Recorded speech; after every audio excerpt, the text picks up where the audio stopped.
Welcome to the Healerverse Roundtable. I'm Trish. I'm the CEO and founder of Healerverse, which sounds a lot cooler in a British or Australian or South African accent. Every Friday, 10:30 a.m. Eastern Standard Time, we do the Healerverse Roundtable where we feature one of the Healerverse practitioners. And I love Fridays at 10:30. It's super therapeutic for people. Also, having like the idea of community is so important. And it gives everybody a place to go and to look forward to every single Friday. Back by popular demand, I asked Hillis if he could come back. I've known Hillis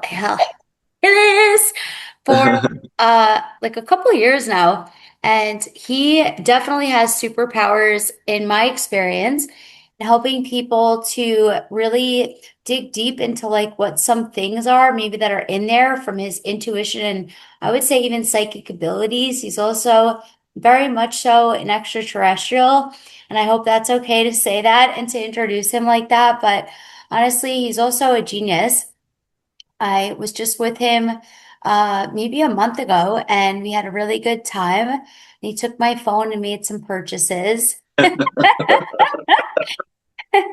Everybody is welcome every Friday at 10:30 a.m. Tickets are available on 5dhealerverse.com. And without further ado, I'll give you Hillis. Good Hello, everyone. Good morning. Thank you, Trish, for that amazing introduction. Because when you asked me last week to come back, which I'm very appreciative, very grateful for, I had no idea what I was going to talk about. And even now, in this very moment, I'm like, yeah, what's in the ethos right now? What do we need to know? What do we really need to really understand, especially now that we're moving and shifting into these new times, these new energies, right? There's a lot going on, a lot happening, a lot of uncertainty. But one thing you can be certain of is change, right? So, how do we allow ourselves to move through this evolution, this change? And one of the things that I've been talking about for a while, and if you guys don't know me, one of the things I've been talking about for at least the past 2 years is now how Earth is moving from 3D to 4D into 5D. There's this assumption that we jump from 3D to 5D. You can never jump into dimensional realities. You can, but you can only maintain that for a few seconds, a few moments. But then you have to go back down into the lower densities, the lower fields, and then work your way back up. Can't, be born, a newborn baby can't automatically, jump from age 0 to age 5. It doesn't work that way. You have these increments and these steps. And so what is being asked to be expressed at this time is to understand where we are collectively and individually. I will start with individually. Individually, we are all on different frequencies, different vibrations, different dimensional spaces. Some of us fluctuate between 4D, 5D, and higher. Some of us, fluctuate, all the way up to 9D. Some of us stay stuck between 4D and 3D because we don't know how to really move into these higher frequencies and hold this frequency. And so one of the best ways to do that, because collectively, we have to follow Mother Earth. Mother Earth is first in all that happens. When she moves, we move. And right now, she is in fourth density. no, But I was but silent. no, it's true. It's true. But Because I was sorry, I guess I was meant to like interrupt and I did yeah, not intend to. I was talking to myself as I do often. So, yeah. I guess my question is too, like, can we move with the higher dimensions and like realities and still be grounded on Earth? Because like that's one of the things that I feel like I fluctuate between. I am able to go up there hmm mentally and then like but how do we like work with this dimension, which is kind of 3D, or like are we actually essentially bringing like the 5, 6, 7, 8, 9 down to Earth by any chance? No. So this is how it's functioning. Okay. So we often mistake grounding for grounding in earth energy with grounding in our bodies. And so there's a slight difference. And this is how I differentiate between the two. When you're grounding, you're connecting to earth energy. But what's happening now, since we're collectively in fourth density, we have to allow ourselves to let go. What no longer serves us, which is why you see all the chaos, all the crazy, all this uncertainty. But in order for us to move through these higher frequencies, we have to allow ourselves to sit in a way station of fourth density to let that all go. And then once we let go what no longer serves us, whether if it's energetically, whether if it's physically, mentally, emotionally, any aspect of those, we then can begin to anchor. This is the key difference.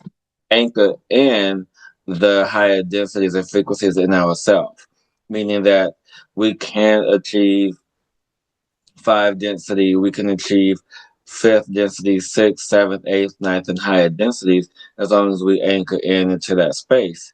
Because right now, what I'm going through personally is anchoring in a higher frequency, which is and I'll explain this in okay. So what I'm going through right now is anchoring in this higher frequency called the Makana. We all know what the Macabre is, right? Which is an 8 point. So the Macabre is an 8 point star system, like the Star of David, to put it simply. So we all have this. But as you go through evolution, especially if you're going to fourth D, fifth D, and higher, you have to have the interdimensional vehicle, the Macabre, in certain frequencies to hold and to travel, which is why sometimes we're able to astral travel, which is some reasons why we're able to have lucid dreaming because we're in this interdimensional vehicle, which is around us.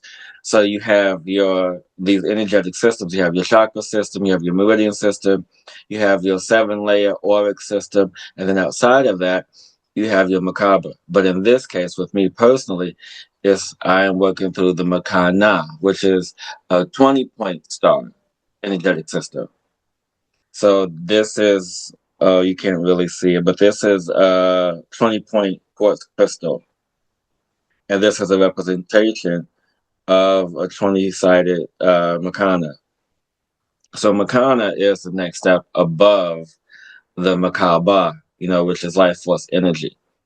And so when you have that, then as you're anchoring in this energy into your field, into your systems, you then can easily travel to these spaces in density once you anchor it in. But as you're anchoring, you can also ground to earth energy as well for that additional support.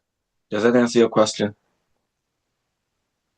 Yes, thank you so much. That's very informative and also very relatable. And I love that you shared what you're working on right now because that's especially relatable and how we're able to all tap in. Um, I am interested to know, how do you know if you are astro traveling? How do you know? What does it feel like? What is it? That's almost like a trick question because sometimes you never really know. Because me personally, I never set the intention to astral travel because that's not one of the things that I do. I mean, it's not one of my things I like to do because you are in complete surrender uh, and you are in the space of self observance, meaning that when you astral project, and if you are really good at it, which I am not, you energetically leave your body. And when you energetically leave your body, you are in surrender of self and space of looking at yourself, looking at everything around you. So basically, you're viewing life. But those who are really good know how to set intentions and travel to where they need to go. There are others that also include remote viewing in this, where you're able to see different locations. There's all these aspects to remote viewing and astral travel that when you practice it, you become really good at it. Some people are just really good at this innately. They just, that's their thing. Like me, I'm clairaudient, so my hearing, my psychic abilities are like, stellar because it's what I practice, it's what I know. But everyone can do this if we just practice it. But when you're in the space of astral travel versus lucid dreaming, now lucid dreaming is different. lucid dreaming is, from my experience, is more vivid and you have more control over it. And it's almost like astral travel to this aspect of where you go to different dimensions, you go to different locations, and you're in a complete dream state where your body is completely asleep. And the same thing in astral travel, but in astral travel, your body still has some consciousness, some awareness, as opposed to when you're lucid dreaming, there's this, it's almost like a bridge where you're completely unaware. But in astral travel, this is the key difference between astral travel and lucid dreaming. And astral travel, you remember everything that happened. Lucid dreaming, you remember bits and pieces. You don't remember that everything is in its entirety. So that's the key differences there between the. Thank you so much for that. That was super impactful and thank you. So when I was on the round table about a month ago and we were wrapping it up, I realized that I can astro travel. And I was like, no, no, no, no. I didn't want to go. Because I'm like, I don't think I was supposed to go there. Or no, I was remote viewing and I'm like, oh Mm, shit. I'm like, take me back. Cause like I heard that they could maybe see you there. And I'm like, yeah. oh, I'm like, I gotta get out of here because I have not learned yet how to like protect myself from those energies. And actually, this just defined a lot because like sometimes when I'm in really 3D situations, Hmm. I will automatically go into the lucid dream state. And I have no idea what the heck the person said. I don't remember what they looked like, any of that. But since I'm like the healer, like in the room, people will tell me all their stuff, their whole life story, and then I'll see them again and they'll be like, Trish. And then I'm like, I don't even know. I've never met you before. Yeah, it's your This is remote my viewing. truth. Yeah, Yeah. remote viewing can be very dangerous, especially if you don't know where you're going, you know, because in the space of really understanding, okay, well, I want to go here, or when you set the intention of wanting to go a place, you can, because there's this person that I know who was trained by the CIA, and she does what's called blind targets, meaning that if she's given a set of numbers, that's all she knows. All she knows is a set of numbers that you give her, but only I know what the actual location is that she's looking at. And so there's been Wow. aspects, and she's seen everything. And so when you remote view, yeah, you definitely have to be careful because there are other beings, the extraterrestrials, and there are other things I'm not going to say Yeah. because I don't, Yeah. that could be watching, you know. And actually this has happened to me before. I was remote viewing with a friend, and she was teaching me a couple of techniques, and she said, "Do you feel that?" I'm like, "Yeah, I feel that." Like, "Do you see that?" I'm like, "Yeah, I see this." So, and then she's like, "Wait, do you feel that?" She's like, "Yeah." There was like a very subtle shift, and people began to see us, so we had to get out. So I mean, you can cloak yourself in these instances, which I recommend if anyone who is remote viewing, practice cloaking your energy first, and then begin to remote view. You can remote view like small places in and around your city, but if you're going to do like some major remote viewing, I recommend cloaking your energy first. Wow, this is a round table that we've never had before. Nothing like it. I It's mean, really different every week, but this one is deep. Like this is like graduate level Healerverse right here. well, I mean, everything Emily, look, but you know what I do. I don't teach Yeah, grade school stuff. I'm not. no. I mean, everything that I've learned is over a decade of me learning and teaching and sharing all this stuff. I even have a friend of mine who's sharing her wisdom with me, and she started a Jedi school. So, I mean, I'm learning stuff from her, and this is when you work with specific energies and frequencies, it really helps you to hone what it is that you're wanting. For example, one of the things that's been one of my pet peeves for the latter part of 6 months now. When people say downloads, I'm like, it's not, when we don't get downloads. When people say, what do you mean we don't get downloads? We don't. You're changing your frequency. You're changing your consciousness to pick up and receive what it is that you want to know.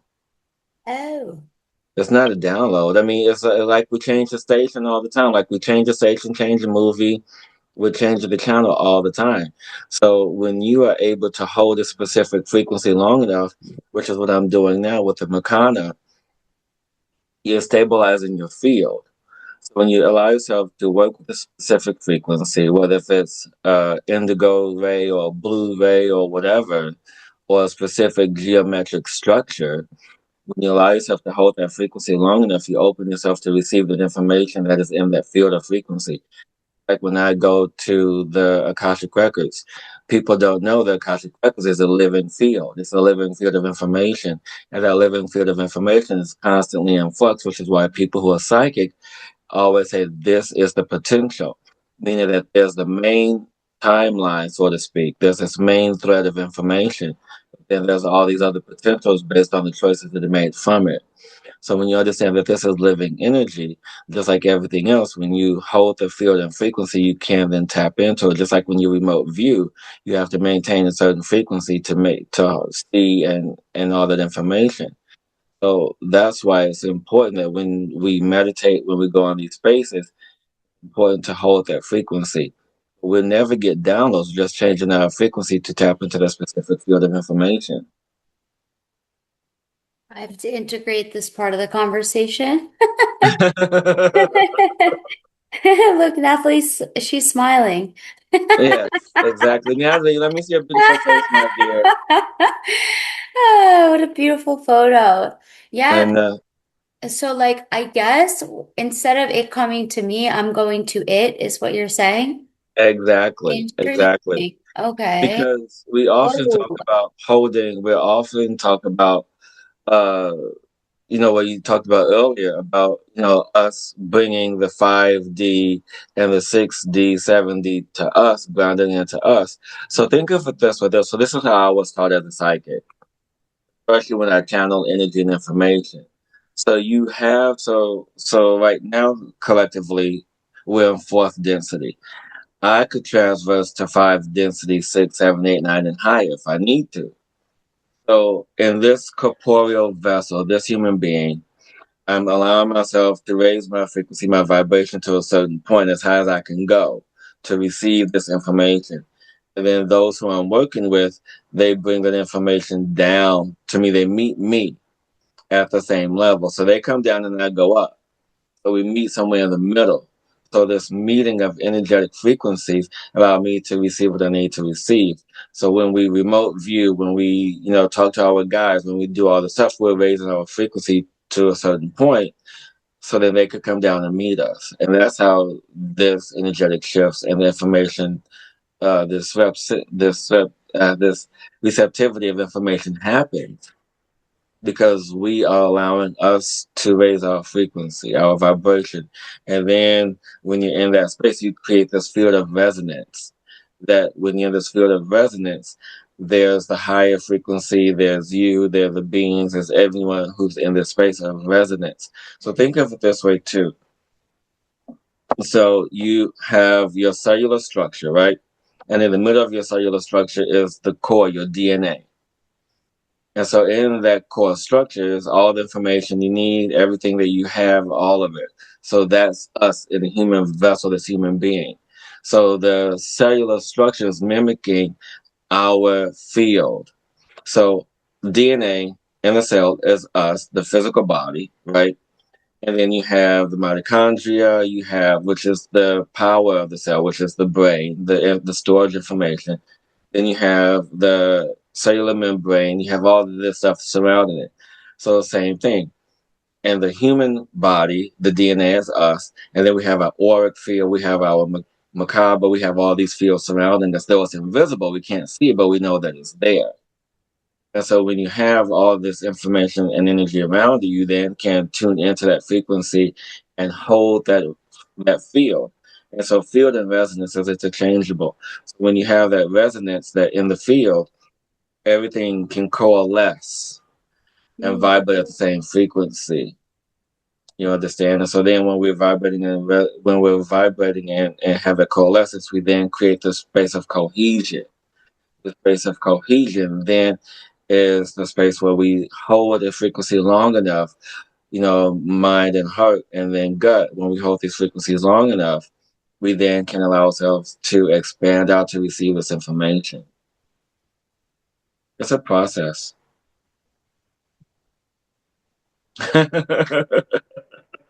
This is like a master class of energy here. Love it. This is so powerful. Thank you for this. Really. Thank you.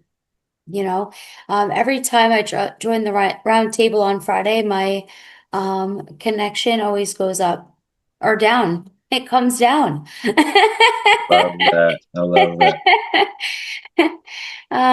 Or I go up. Yeah. But especially Yeah. right now, because I'm today and last night has been a lot of like timeline hopping because of Mm-hmm. something that's happening. And like, kind of like putting pieces together and like a lot of like, it's not like it's a lot of like, yeah, memories and putting pieces together. Right now I'm having a lot of memories about different times that things have come to me, whether I'm going up or it's coming down, Mm-hmm. like messages and um and notifications from other realms or other frequencies. And like, I'm just enjoying that a lot because it's like, okay, like, I guess what's interesting is this is a little bit to me similar to like my experience doing theta healing and like Mm-hmm. training as a theta healer. It was so natural for me to just go to like that frequency. And I'm like, this is easy. And then for some people, it wasn't. But if I do a meditation that involves me staying in my body, that's not natural for me at Right. all. Yeah. That's hard for me. Yeah. Because when we also used to have an out of body experiences, being in body is unnatural. But this is the thing: we have to learn how to anchor these frequencies in our body because if we don't, we become detached. And so I want to go Is back that to okay? Because I kind of stay there sometimes. no, no. You need to learn to anchor because Okay. you need to, and the best way to anchor is to journal about your experience, to really begin to hold the frequency here. People talk about grounding, and so yet again, grounding and anchoring are different. Grounding is where you ground into earth energy. And so you can ground it to earth energy, bring that energy up into the body, and then begin to anchor that aspect. Because when you anchor, it becomes more solidified. It becomes readily able to connect. Because when you anchor in the body, and if you need to or want to, transverse some of the dimensional spaces and frequencies, you are able to do that. You're able to move into that space almost instantly, especially if you practice long enough, because that's important when we ground and connect and anchor and all these things, because you can have out of body experiences all day.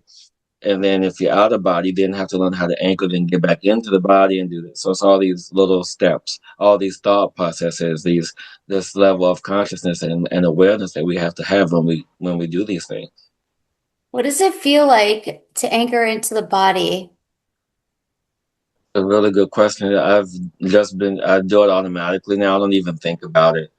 But when I was in the space of heavily practicing anchoring into the body, but when you anchor, you want to anchor from the higher space. So let's say when you're in 5D and higher, and you're anchoring into that energy, you want to begin to consciously remember that moment.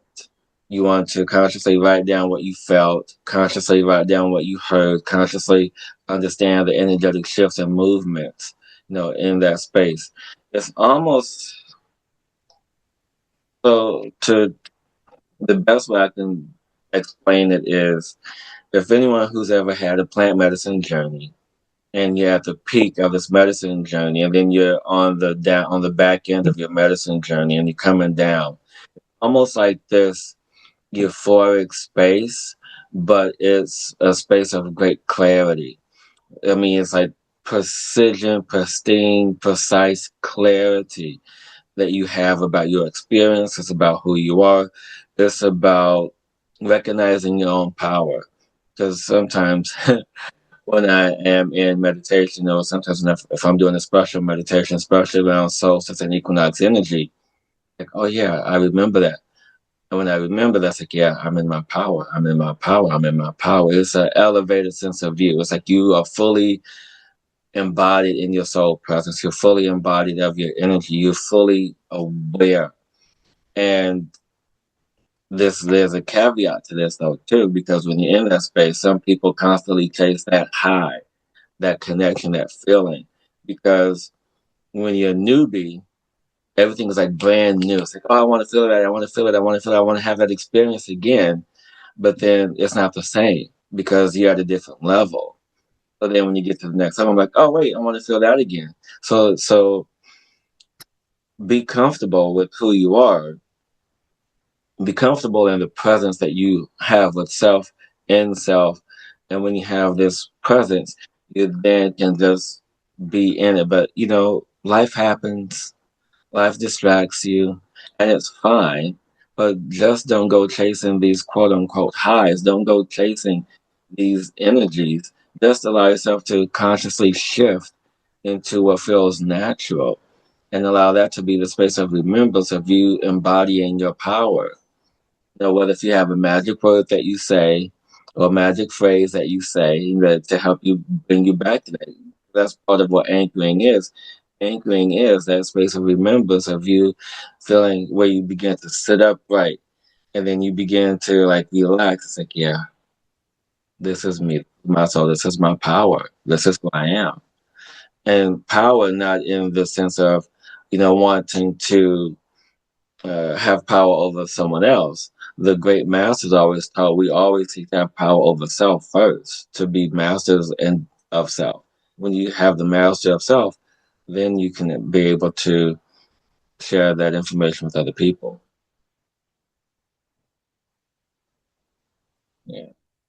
Similar to like alcoholism and addiction, it's like, like when I first did a specific drug, I'm like, ooh, more. Take me back to that first time.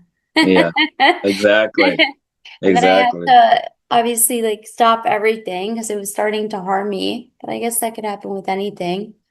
And then I mastered that, and now I help others to master that too. Yeah. I Yeah. remember I remember my first or second plant medicine ceremony. My shamans like said to all of us, "You are not here to get high." And I'm like, "What does that mean?"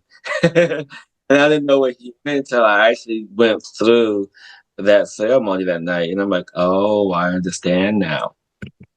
Because it's easy to get this addiction to these higher spaces, these higher densities, and not just through plant medicine. But when you do breath work, when you do all these things, you're in this space of constantly chasing that feeling, that sensation, because to be connected to self, to be connected to your power is exhilarating. It's nothing like you've ever felt before. And when you feel it for the first time, and I'm not sure if anyone has, and if those who are watching, just put a yes or a no in the chat if you have felt your power, if you felt this energy surging through you, because it is just that. Well, if you've had, and if you know, right? It's like that sense of like, yeah, that's it. Yeah, that's me. And dare I even say, it's almost orgasmic.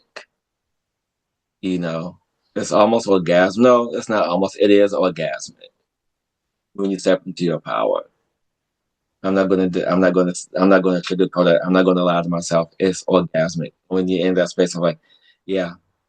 And this is when you have to then understand: is this my ego, or is this actually my soul speaking? When you feel that exhilaration, which is why sex is very potent. It's a very potent creator. and often misused and abused very much in our culture and society. And when you have these feelings and sensations of creation and power and oneness, it really speaks to who you are, what you do, what you want to create in this reality. And understanding that this particular field that you've created is something that you're going to have to learn how to wield, through the power of creation, through the power of your soul, because we all have a connection to source energy. Of course, there's all these intermediaries. We have, whatever your belief is. We have the guardians, the guides, the angels, the dragons, the ancestors. We have all of this who is here to assist us. But sometimes we forget the direct connection to self and source. And once you are in this delicious, exhilarating power of your soul, you then begin to remember. And all these other uh, assistants, if you will, they are all helping us to remember the path of self to source.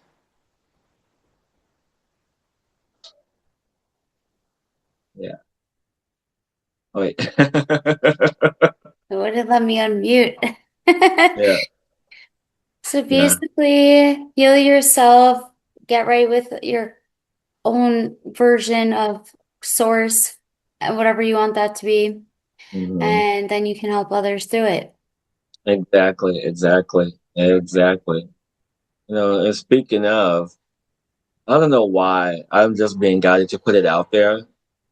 I'm looking for an apprentice also. Yes, yes, yes. Someone who I can teach all of this to, like a full on apprentice. There are Yeah, certain I'm happy to put it qualifiers. out there. Yeah. So yeah, so if anyone's What can interested, where else can we share that to help you to get that out there? well, I mean, other than social media, I did make a post on Healerverse today. Oh, Post, good. yeah, I posted on socials. But yeah, I mean, when the timing is right, I mean, that person will show up. I mean, I know Yeah, exactly what I'm looking for. This is a very specific individual. yeah. Uh, I'm happy to share it on the Healerverse socials too. yeah, Yeah. I'm excited. But yeah, so Natalie, I still want to see your beautiful face, my dear. Yeah. But you know who I noticed isn't on today? Manny isn't on I today. know. I was like, literally, I even wrote in the chat something about, sorry guys, I can't spell some of this stuff.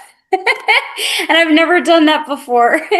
And No, I'm it's thinking, totally where's fine. Manny? I did text with him last night a little bit. Yeah. Yeah. Yeah, I was like, I miss you because he's been quiet. Like sometimes he'll like text me nonstop, and I am like, I Mm. can't handle this because like, my capacity and everything. But Yeah. then all of a sudden he went radio silent. I'm like, where'd he go? I know I've been radio silent for quite a while. I mean, I have been. I mean, I haven't really been posting on social. I really haven't been doing Yeah, much of anything because I've been in the ethers, yeah. practicing and learning and all this stuff. And Mm. that it takes time. It's and this is an example of how long it takes to master stuff like this. About 3, maybe 4 years ago, I did a plant medicine journey, my first one by myself. And I was like, I can do this. I'm my own shaman. My shaman taught me stuff. I can do this. I can do this. So I did a plant medicine journey by myself. And I shot out of my body like a rocket, like instant. I was like high up. And I went to certain spaces and dimensions. I'm like, oh, this is cool. This is cool. This is cool. And I was like, let's keep going. Let's keep going. It's like, no, no, no. You're going to hurt yourself if you keep going.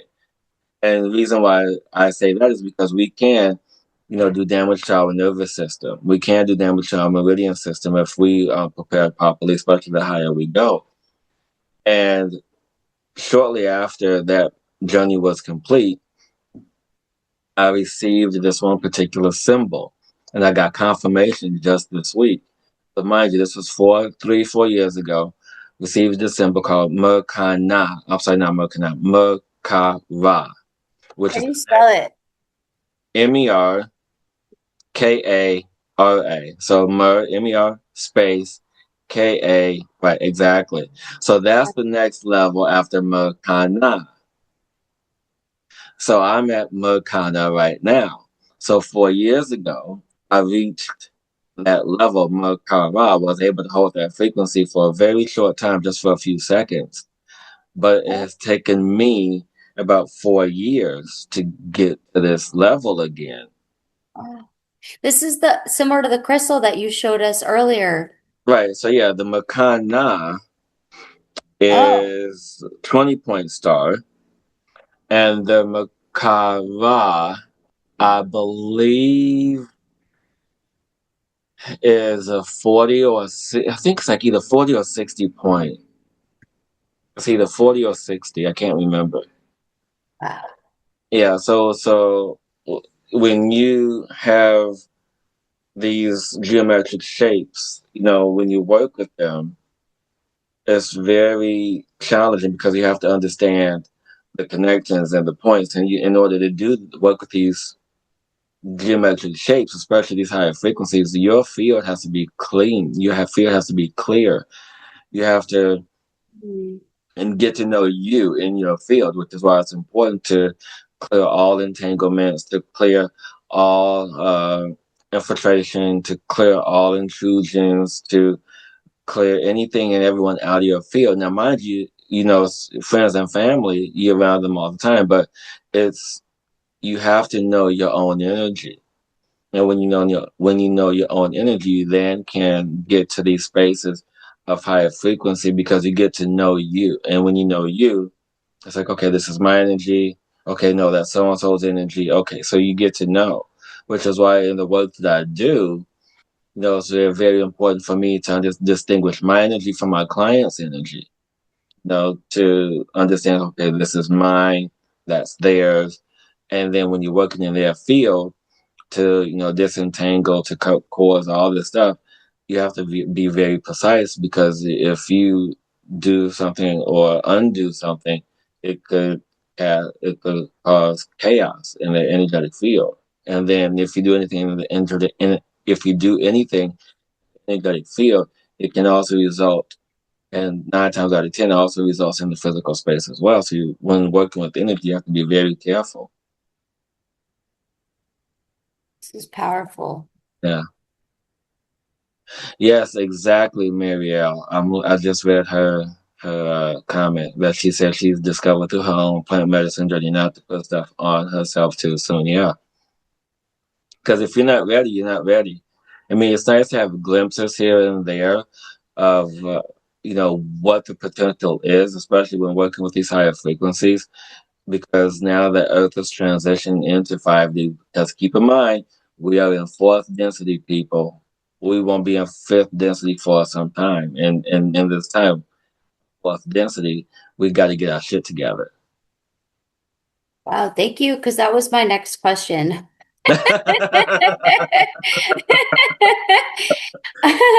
And okay, so similarly so, thank you for that. And then Hmm. similarly so, well, two things, I guess. Did we start when we came here in a lot higher of a frequency? Or what do you, and obviously this is belief, right? Right. How do you think we came in? Do you think we came in as initially like humanity when God or whatever decided we're going to put some humans on this earth and do some stuff? How do you think we started? Were we meant to Well, like increase our frequency, or what do you think? I'm going to say this because it's through my own personal studies and through things that I've visited, seen, and understand that we started out the cycle in divine feminine energy. Mm. Okay. That's where we started out at. And if anyone understands divine feminine, it's about the space of creation. So in the beginning, you had Mu, you had Atlantis, and then you had Egypt that followed, right? And so with understanding the first second and third civilizations. Fourth, actually, I think right now we're in the fifth civilization. No, we're ending the fifth and going into sixth civilization right now. And it's hard to understand it because we are still, quote unquote, under Roman energy. We're under that Roman, whatever you want to call it. And so to get to the point of did we come in a lower frequency? No, we've been here. We've been in 3D for so long. And reason why people ask if we came in at a higher frequency, the answer is no. Reason why it feels that way because back then during those times there was no distractions. We had all the educations. We had everything we needed to learn at our fingertips. And we had all this stuff. You know, if you wanted to learn about the mystic arts, or if you wanted to learn about astrology, if you wanted to learn about the sciences, everything was ready available right there. But what did everything in was the instability of the planet. Because at the time you had Mu or Lemoy, whichever one you want to call, it was on this spongy land. It wasn't, like a solid earth, okay? And so in the time of 70,000 years it was in existence, there was 10 million people on this massive island, a little bit bigger than Australia, okay? And so when you have that and you have these people learning everything, and then throughout the course of the 70,000 years, they created what they call, well, I can't think of the proper term right now, what they call it, but they created these settlements. And these settlements expanded from the west coast of North America that we call North America today, all the way down to South America. That's how we got the term Mayans, because anyone who left the civilization of Mu became Mayan. They were so the indigenous people who left Mu were Mayan. Whether they were in India or in South America, they were all Mayans. And with understanding of this space, understanding this 3D reality, we had an abundance of wisdom and information that you accessed. You could begin to understand it. And so the Mayans were not indigenous people. They were just settlers of Mu. And so because of this, the misinterpretation of the history of the planet, everything got construed. And so you then, after Mu went under, then you had Atlantis, and Atlantis carried on that tradition. The same thing with Egypt. And so the reason why everything can only go as far back as Egypt, because that's the only surviving landmass to where it was founded by the Osirian religion and the Jedi schools, so to speak, to where all the people in previous civilizations had access to all this wisdom and information. Whatever you wanted to learn, it was there for you to learn. And since there was no distractions, it was almost accelerated to where people can learn willingly, freely, and openly. It didn't matter if you were a commoner or if you were royalty. Everyone had access to it. But it wasn't until when Osiris died and the Romans took over, and then the Roman Empire was like, no, we're only going to reserve this information for royalty and for the empire and for priests and priestesses. So then that's when everything began segregating with information. And they started withholding that information from others because they didn't deem them worthy to have it. And then they began to understand how dangerous this information was. And so now we are finally in the space where now we're breaking all of this Roman energy, this Roman Empire, all of that, because they were the first ones to institute these distractions, from, lack of wealth, lack of food, all this stuff. They created the gladiator games, all this stuff, all these distractions. So it's in that energetic space of really beginning to know and understand. And actually, the appropriate spelling of Jedi is Jedi.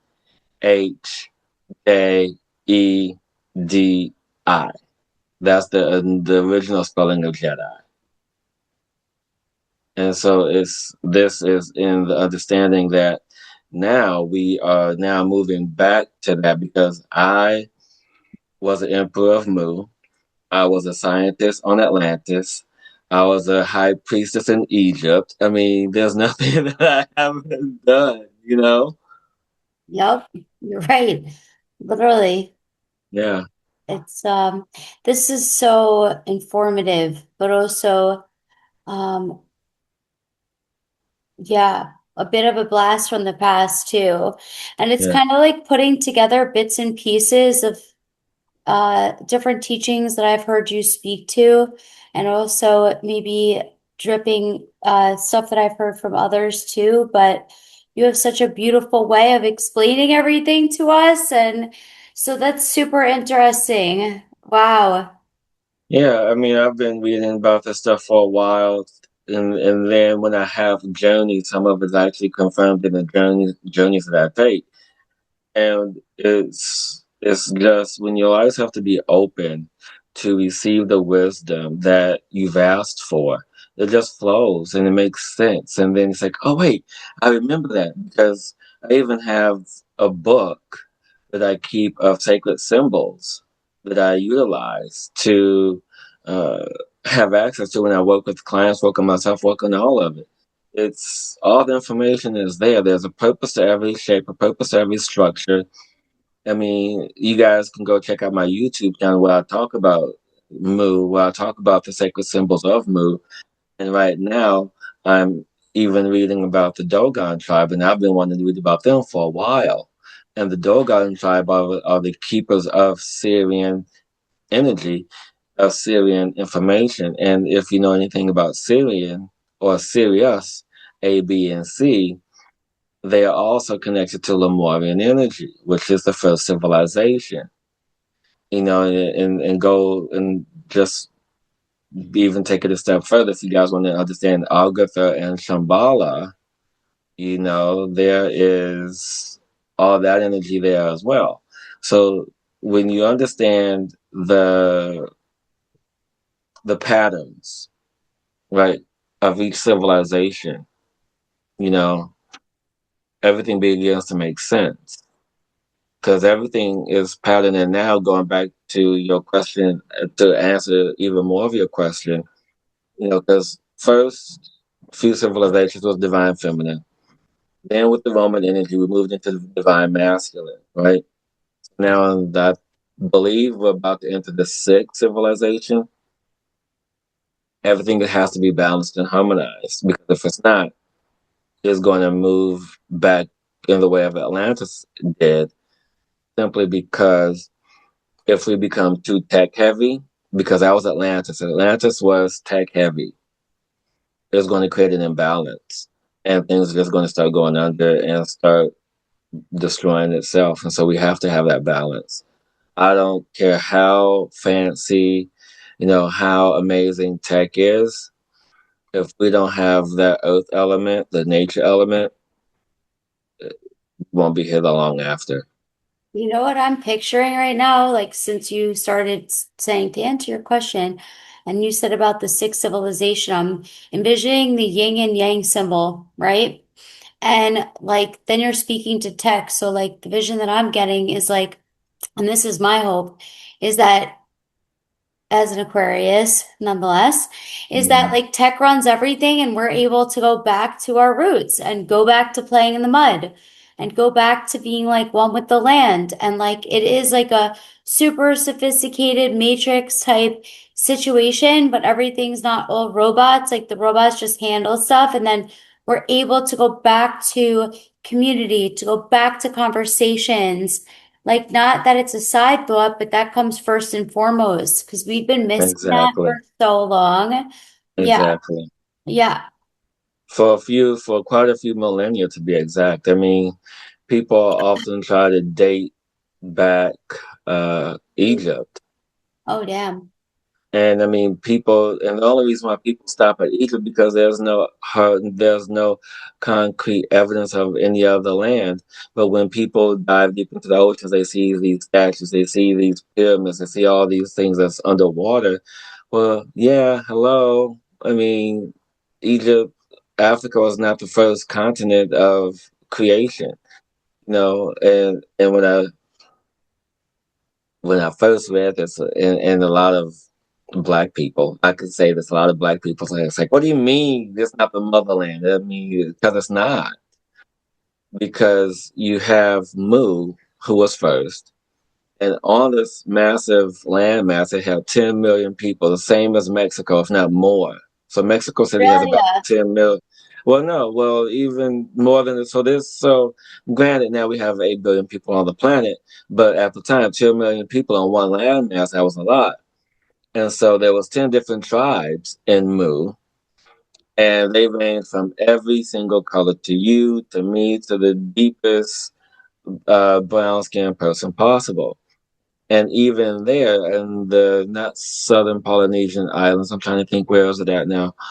I can't think right now, but there's this land of, and you guys can look up the Tamil, Tamil people, and it's an island of black, brown people with blonde hair, blue eyes. And they are ancestors and descendants of Mu. Wow.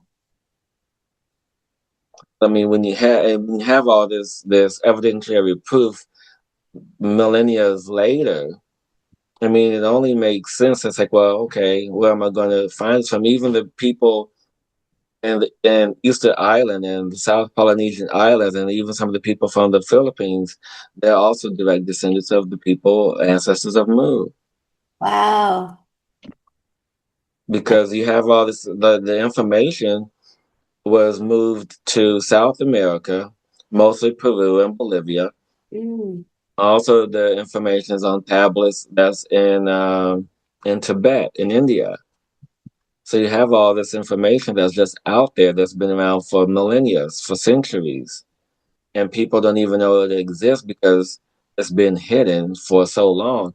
And don't get me wrong, I love people like Graham, what's his name, Graham Norton, and then Billy Carson. I love those guys, but Hi, but the thing is, hi, Billy. no. I'm just, I'm not even going to get into. I'm not going to get into the other part of Yeah, that. yeah, yeah, yeah, yeah, yeah, I'm yeah, not yeah, gonna. I'm yeah, not going to touch yeah, that. I'm not going to touch that. But yeah, yeah, yeah. um, but you have these people out there that Funny. don't only doing part of the work, and so I think it was 2 years ago. No, maybe 3 years ago. Mind you, I don't watch award shows. I was watching the Oscars, and in the middle of the Oscars, I just happened to walk past, and it was a giant drum circle. So I got really excited. I got like, "Oh, there's a drum circle on the Oscars," and the camera was panned straight at the people on the stage, and then slowly began to pan above the stage. And this is when I was deep in my studies of Lemuria and Mu. And he panned above the stage, and on the drum was a red rectangle. And if you guys know anything about symbology, which is why it's important to understand symbols and sacred symbols, the red rectangle was and is a symbol of Mu. So some indigenous cultures, like the Hopi, are direct descendants of Mu. How do you spell moo? Mu, That's what I thought. yeah.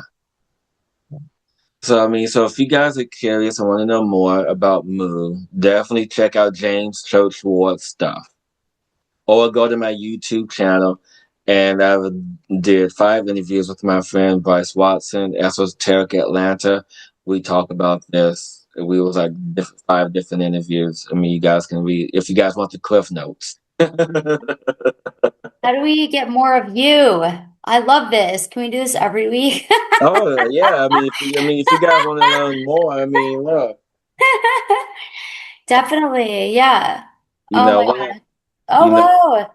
yeah, Literally, this was the most informative roundtable we've ever had. And I'm grateful uh, for the graduate level like lessons and also like the depth.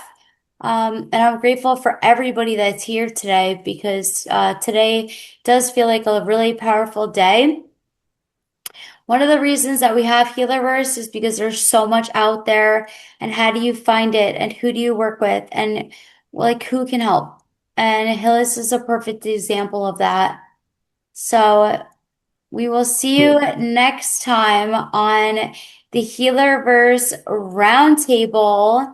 And I highly recommend sending a message to Hillis on Healerverse. He'll get the notification to his email.